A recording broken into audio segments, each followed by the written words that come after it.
Alright, so it's been 2 weeks since the last one. I have got my obligatory Thrones merch on. This time it's The Vows of the Night's Watch. So you know what that means? It is Thrones time! Or Dragon's time. We haven't come up with a shorthand for House of the Dragon. HD? HOTD? Hot D? This is a review for episode 3 and episode 4 of House of the Dragon. Let's just jump straight in because last episode was really long and I'm trying to cut down on how long last episode was with episode 3, Second of His Name. Episode 3, Second of His Name starts off with a huge time jump from the second episode in comparison to the time jump between episode 1 and episode 2. At least 3 years have passed since the last one. It hasn't said exactly how long, or if it has and I've just forgotten, which is probably the case. Viserys and Alicent have got married, Alicent has given birth, and 3 years have passed since then, and the episode starts off with a hunt to celebrate the third birthday of Aegon Targaryen, second of his name, the firstborn son of Viserys, which is a big cause of tension and will be a big cause of tension throughout the rest of the series, as that is what that Dance of the Dragons is about. It's Aegon versus Rhaenyra, who will be the heir, who will sit on the Iron Throne, but that is for a future episode to talk about. We're not talking about that yet. What we are talking about is the fact that Rhaenyra is not happy in the slightest. She ain't happy that her mum died. She ain't happy that her dad has moved on. She ain't happy that it's her best friend that is marrying her dad. She ain't happy that she was promised to be the heir, and now chances are that's going to be taken away from her because they live in a patriarchal society, and most lords in the realm want a man on the throne, not a woman on the throne. A load of stuff is happening. Yeah, so it's all about this hunt, and with a lot of political intrigue. The Lannisters are back, or rather, I say are back, but chronologically they're here for the first time. Anyway, the Lannisters are here, and they are being political as always. There's twins, I believe they're twins. One of them is trying to get into the good graces of the king. One of them is trying to get good graces with the princess, trying to marry her. And it's all very the good old-fashioned Lannisters that we all know and tolerate. This episode does a really good job at building up the relationship between Rhaenyra and Sir Criston Cole, played by Fabian Frankel, who is doing an amazing job. Their relationship builds up. It started in the first episode and has just been slowly building over time, and we'll go further in episode 4, which I'll get to in a second. On top of that, this episode has an incredible fight sequence. As we saw in episode 2, Daemon and Corlys Velaryon were both like, nah, this crab feeder ain't a great dude, we need to deal with that. So this episode, they deal with that. They're having a full-on war in the Stepstones, and it ain't going good for them. They are not winning this fight until Viserys finally gives them a letter saying, we are coming, and Daemon's like, no you're not, I'm going to finish this before you get here because I don't want to embarrass myself in front of my brother, the king, and the realm in general. So he books it out on a boat on his own. He's doing it on his own, and obviously with help he's rowing out there as bait to draw them out so the Velaryons can come in and help him, but it's just a boss move. He full on like Jon Snow's it on his own against this army.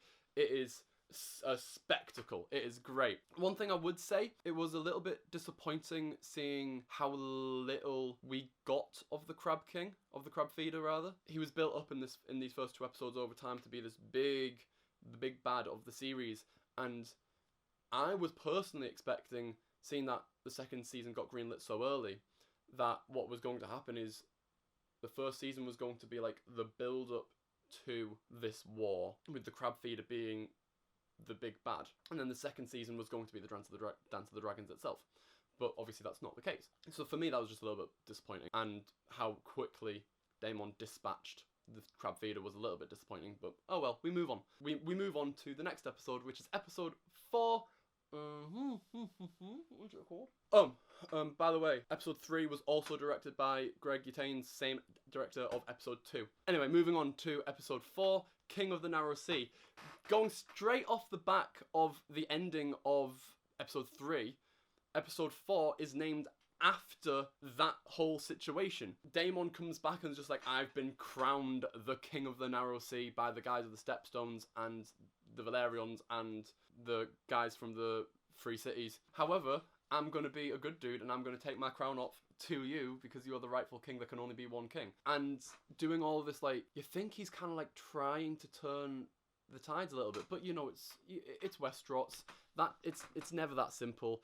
People are never actually doing the right thing because it's the right thing. They're doing it because they want something out of it.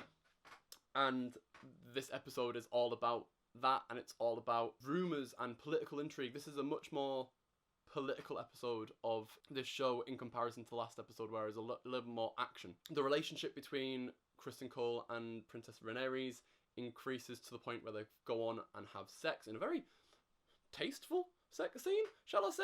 I mean, yeah, it's an underage girl who's having the sex, but obviously Millie Alcock is over age, 20, 21, 22, I think. But the character who she's playing is underage for us, of age for Westeros standards. But the scene itself, how they filmed it, was fairly tasteful and not just in your face, old school Game of Thrones where it was just like boobs in your face.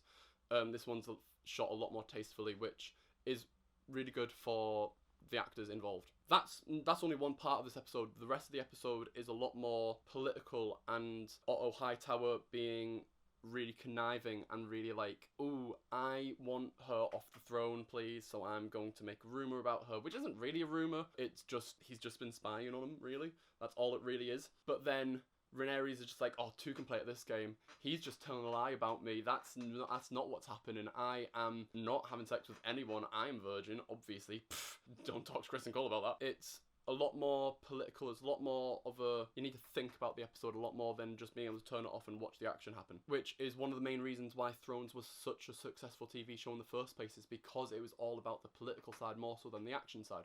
And it's really nice to see that episode come back to its roots. Episode 4 was directed by Claire Kilton, who I didn't realise I was familiar with her work, but she's worked on Snowpiercer, she's worked on a couple of newer projects as well, which her work is really good. Stellar director, and again, just another episode that she has directed phenomenally. Yeah, all the cast do an amazing job. The younger actors are doing a stellar job. I tell you what, these episodes are doing a really good job at making Alicent Hightower a really sympathetic character. I know I mentioned it last episode that from my knowledge of it, I was very much on Team Rhaenyra. However, this show and having more context is really pushing Alicent as a really sympathetic character, and I'm very interested to see how they're going to continue that into the next episode, because the next episode, it looks like it's going to be the wedding between Rhaenyra and the Valerian son.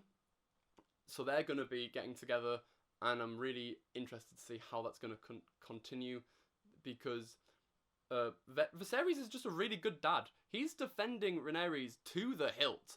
He's not the best husband in the world, but he's a really good dad. Like, he's still backing her to be bloomin' heir to the throne. He's still wanting her to be queen, despite all of his advisors being like, no, we want a boy on the throne. He's just like, no, I promised my daughter this. She's gonna get it. And if you chat shit about her, I'm gonna kick you out. And that's what he does. Otto Hightower is out. He's no longer the hand of the king. So that's huge changes. Anyway, brilliant episodes. I am very happy with these episodes. They are going in a really good direction. I'm really liking the fact that they're keeping with the political intrigue. House of and they keep bringing back the Song of Ice and Fire as well, and I really want to know where they're going with that, because obviously all of that stuff doesn't come to a head until the events of the main series. So I'm curious as to why they're constantly bringing this back up every 2 episodes. Why are they bringing that back up again? Is it literally just fan service to bring it to to hand it back over to Game of Thrones, or is it because they're going to do something with it? Anyway, that is my time. I am very happy with these episodes. I really like how they are going back to their roots of political intrigue with a tiny little bit of action scattered throughout. I think this show is doing a really good job so far. But yeah, what did you guys think? Comment down below and let me know what you guys thought of this episode, and I will see you guys later.